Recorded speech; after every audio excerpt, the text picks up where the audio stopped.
આપણા કર્મશક્તિ મંદિરને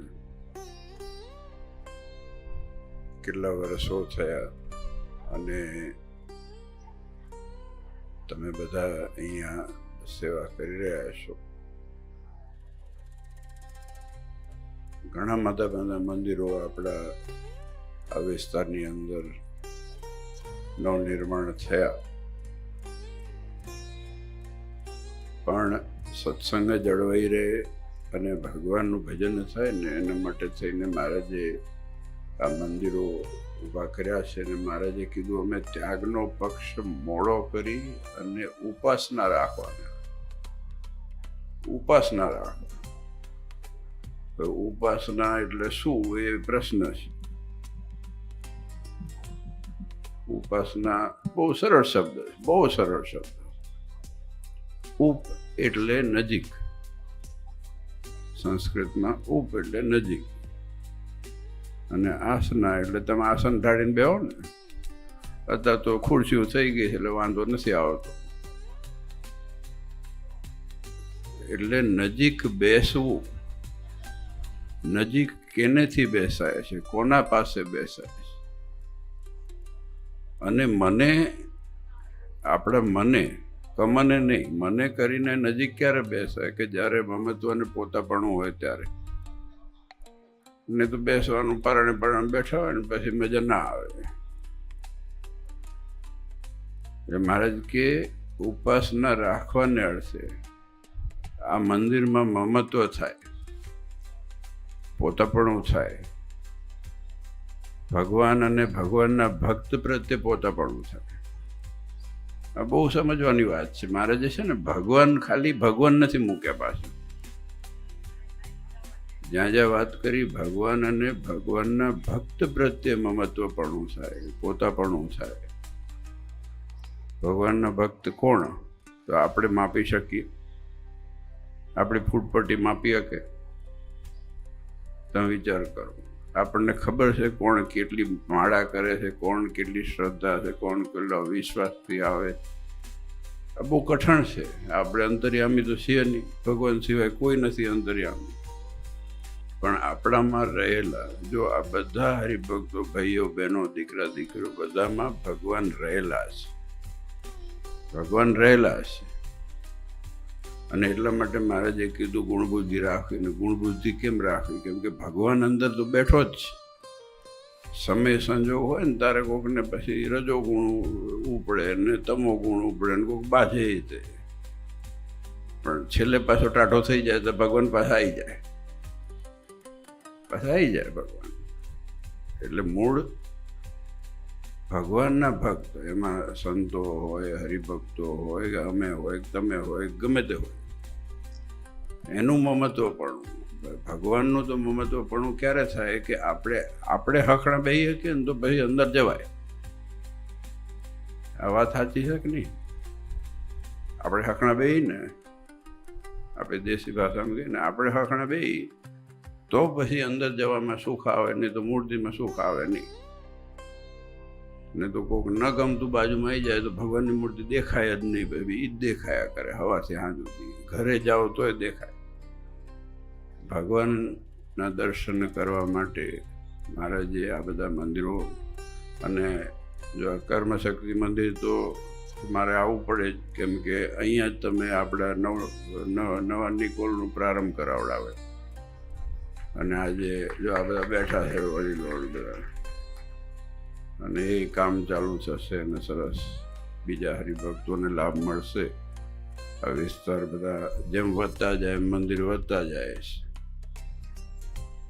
અને સરસ જો 7 દિવસ સુધી સાસુ સ્વામી છે ને કથા ભાગવતની હતી. મને ખબર નથી, ને તો અમે આવીએ તાર તક્ષક આવે એટલા માટે.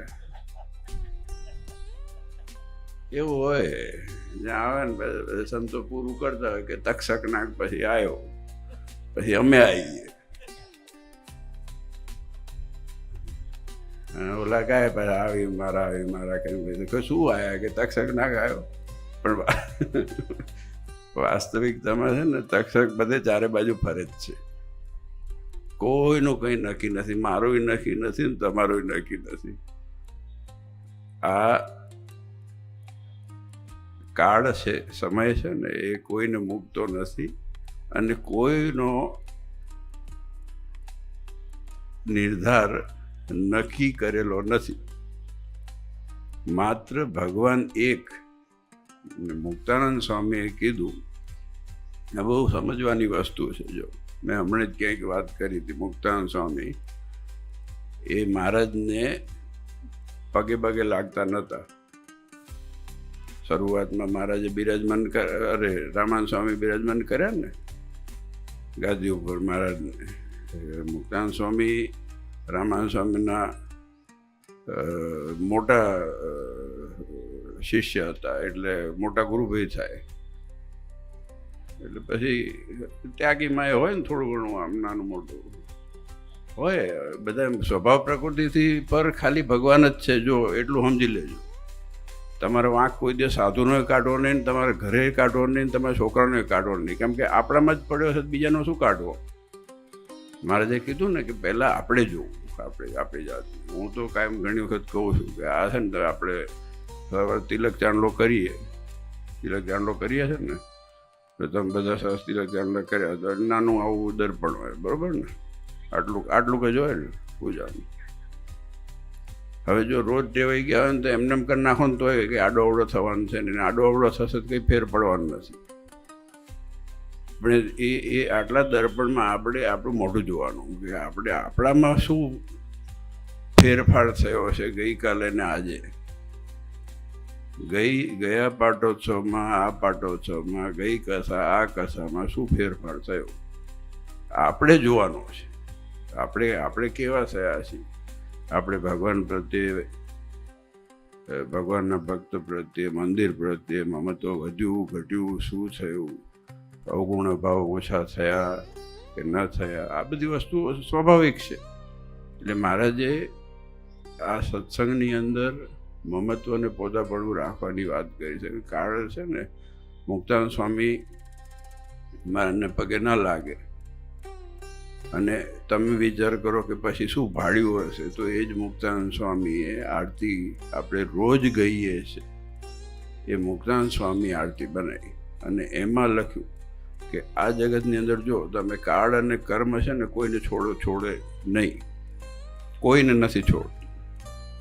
પણ મુક્તાનંદ સ્વામી કીધું, જે આપણે રોજ કહીએ છીએ, કાળ કર્મથી છૂટી કુટુંબ સહિત તરસે. આ શબ્દ મુક્તાનંદ સ્વામી વાપર્યા છે કે જે ભગવાનને ભગવાન માનવા તૈયાર નહોતા. ભગવાનના મોટા ગુરુ બંધુ હતા, એને ભગવાનમાં કેટલો મહિમા હશે કે આજે કાળ અને કર્મ કોઈને છોડતો નથી જગતને. પણ જો ભગવાનના થઈશું ને તો આપણા કાળ અને કર્મ ભગવાન નક્કી કરે છે. પ્રત્યક્ષ દાખલા છે અને અસંખ્ય દાખલા. ચમત્કાર નથી, ચમત્કારમાં માનશો જ નહીં. ચમત્કારમાં તો હું જ માનતો નથી, કારણ કે મારે પોતે કીધું છે, હથેળીમાં ભગવાન દેખાડે ને તોય માનવું નહીં. હમણાં બહુ હાલ્યું છે, શી ખબર, જ્યાં બધું જેટલું બધું કોક આવીને ધૂણી જાય ને, કોક આવીને દોરા બાંધે ને, આવું બધું ચાલે છે બધું દુનિયામાં. રોજ નવા બધા પેદા થાય.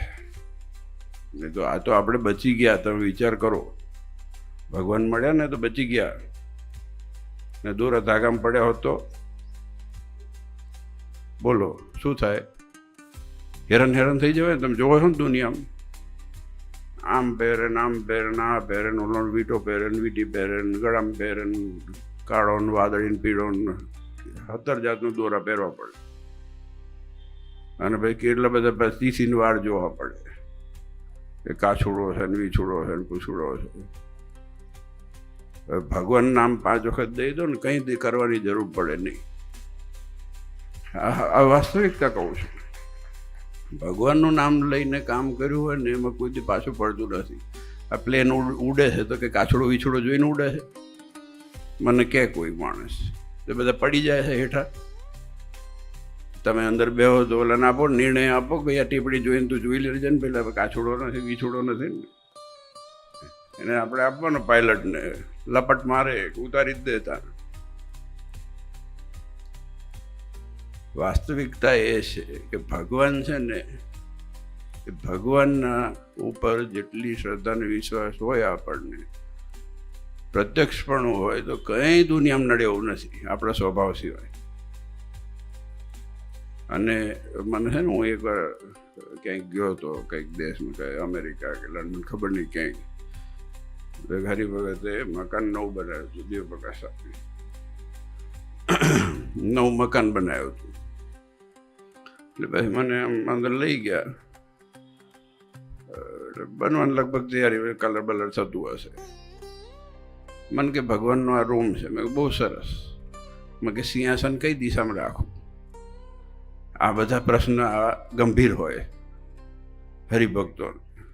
તમને ગંભીર લાગે ને તો એને હું સરળ કરી આપું. એટલે મને પૂછ્યું, એટલે મારા જોડે સંતો હતા ને, એમને ઓલું પછી મોબાઈલ કાઢીને અંદર ઓલું કાઢ્યું છું, નિર્ણય નહીં, હોકાય યંત્ર આપણે દેશી ભાષામાં કહો તો કંપસ ફોનમાં આવે છે ને, આમ ફરા કરે. મેં કહ્યું મૂકો હેઠું. મેં કંઈ કરવાની જરૂર નથી, જ્યાં પધરાવો તમે સામે બેજો, તમે સન્મુખ બેજો. ભગવાનની દિશા જોશો નહીં, તમારી દિશા જુઓ. આપણે ભગવાનની દિશા જોનાર આપણે કોણ છીએ? આપણે વિચાર કરીએ ભગવાનને ક્યાં બેહાડવા, આપણે નક્કી કરનાર કોણ છીએ? આપણે હકણા થઈને ભગવાનની સામું બેહવાનું છે. આ સર્વશાસ્ત્રનો સાર છે. ઓલા કે ઉત્તરમાં બેહાડવાનું, દક્ષિણમાં બેહાડવાનું, જ્યાં બેહાડો ભગવાન છે. તમે સાચી હશો, સાચી વાત છે કે નહીં? તો ફૂલ જો ભગવાન જાણ્યા હોય, માન્યા હોય, તો પછી એ વિચાર જ કેમ આવે કઈ દિશામાં બેહાડવાના? ભગવાનની દિશામાં શું વાંધો? જે દિશાનો દેવ છે, જે દિશાનો કરનારો છે, જેના રોમ સુષિદ્ધમાં અણુસમાં બ્રહ્માંડ કોટી ફરે, તમે એને દિશા દેખાડો તો પતી ગયું ને. આપણી દશા બેસી જાય દિશામાંથી. એટલે આમાં બહુ સરળ છે. ભગવાનને સર્વા જાણી અને કાર્ય કરીએ તો બધા કાર્ય સાર્થક થાય છે. આગળ ઉપદેશ નથી આપતો, આ તો વાત કહું, જનરલ વાત છે. તો મારી માન્યતા છે, હું જે માનું છું એ જ બોલું છું. અને આપણે ભાગ્યશાળી એટલા માટે મેં કીધું. એટલે જો હું એટલું જ કહેતો હતો કે આપણે એટલા ભાગ્યશાળી છીએ કે આપણને ભગવાન મળ્યા ને તો આપણે બહુ સુખી થઈ ગયા. આપણી શ્રદ્ધાની લૂંટ કોઈ કરી શકે નહીં. એ બહુ મોટી વસ્તુ. આ દુનિયામાં ગમે તે જો રૂપિયાની લૂંટ કરી જાય ને તો ચાલે, હું તો માનું, બીજા કમાઈ લેવાય. શ્રદ્ધા જો માણસની તોડે, કે જે માણસ શ્રદ્ધાની લૂંટ કરે ને, એનાથી મોટો રાક્ષસ દુનિયામાં કોઈ નથી. એટલે આપણી શ્રદ્ધા છે ને, એ મહારાજે જેમ દૃષ્ટાંત આપ્યું ને કે સોનાનો દોરો હોય એ બધી ઋતુમાં એક સરખો રહે ને, મીણનો દોરો હોય ઘડીક ઢીલો પડે ને ઘડીક તાજો થાય.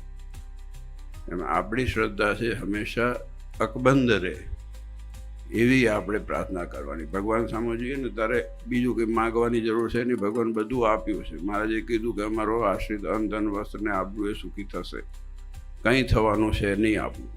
ભગવાન બેઠો છે, આપણો બાપ બેઠો છે. આપણે માગવાનું એટલું કે અમારી તમારા પ્રત્યે જે પ્રત્યક્ષપણું છે, મમત્વ છે, એ હંમેશા આવું ને આવું જ રહે અને વધતું રહે, એવી પ્રાર્થના કરવાની. આટલું જ માગવાનું. બીજા બધા મંતર બોલવાની જરૂર જ પડે નહીં. એ દિશાઓ જ ના જોવી પડે. આજે ખૂબ આનંદ થયો. જો આ પરિવાર સાવલિયા અને તમે બધા પરિવાર જ છો. આ બધા અમારા હરિભક્તો બધા એકત્રિત થયા છે અને સરસ આયોજન થયું. અને જવાનું ક્યાંક હતું ને આવી ક્યાંક ગયા. પણ એ તો ભગવાન નક્કી કરે છે. હવે તમને મળવાનું ભટકાવાનું નક્કી કર્યું હોય શું થાય? દર્શન થઈ ગયા ઠાકોરજીના ને સંતોના તમારા, એટલે કામ થઈ ગયું. ડબલ ફાયદો છે. બીજે જઈશું ને અહીંયા જઈશું. તો ખૂબ આનંદ થયો. બસ તમે લાભ સરસ લીધો કથાનો. અને તક્ષક યાદ રાખજો. આ ભગવાન છે ને, ભગવાન યાદ રાખવાના આપણે. તક્ષક તો ઠીક છે, તક્ષક તો બીવડાવવા માટેની વાત. ભગવાન યાદ રાખવાને બસ. ભગવાન એકવાર યાદ આવે ને એટલે માણસ એ જો આ મોક્ષ શું છે તો એ બીકથી પર થવાનું છે. મોક્ષ એવું નથી કે તમે જે નક્ષત્રમાં જઈને કંઈક બેસો ખૂણામાં. મોક્ષ એટલે આ ભાવમાં કોઈ પણ વસ્તુના બીકથી મુક્ત થવું. અને ભય શેનો હોય? ઘણી બધી વસ્તુઓનો ભય હોય. એ બધી લાંબી ચર્ચા નથી કરવી, પણ એ જ મુક્તાત્મા થઈ શકે, એ જ ભયથી દૂર થઈ શકે છે કે જે ભગવાનની નજીક જઈ શકે. આપણે કંઈ કરવાના, ભગવાન જ આગળ રાખવાના છે. અમે એ બદલતા રહીશું, સંતો એ બદલતા રહેશે, તમે એ બદલતા રહેશો. ભગવાન આને આ રહેવાના છે. ભગવાન આના રહેવા. મેં કીધું હતું બાલાસિનોરમાં એક વખત, હું બેઠો હતો, અમે અહીંયા કોઈક પહેલાં બીજા બેઠું હતું ને અહીંયા કોઈક બીજું બેઠું હતું ને અહીંયા કોઈક બીજું બેઠું હતું, અહીંયા કોઈક બીજું બેઠું હતું. ભગવાન એને એ જ છે. એટલે ભગવાન ચાલવાના બસ. ભગવાન ચાલશું આપણે સુખી. તો તમે જે પણ ભજન ભક્તિ કરો છો, ભાઈઓ બહેનો દીકરા દીકરીઓ ખૂબ સેવા કરો છો, અનેક અનેક ધન્યવાદ છે. બસ આવું નવું મમત્વને પોતાપણું સત્સંગમાં રાખજો. અને રાખ્યું છે એટલા માટે આવીને અહીંયા તપશ્ચર્યા કરો છો તમે બધા. વધુ સમય નથી લેવો. આપ સૌનું ભગવાન મંગળ કરે અને પરિવાર, અમારા યજમાન પરિવારને તમે બધા હરિભક્તોનું ભગવાન ખૂબ મંગળ કરે એ નાના જણા ચરણોમાં પ્રાર્થના.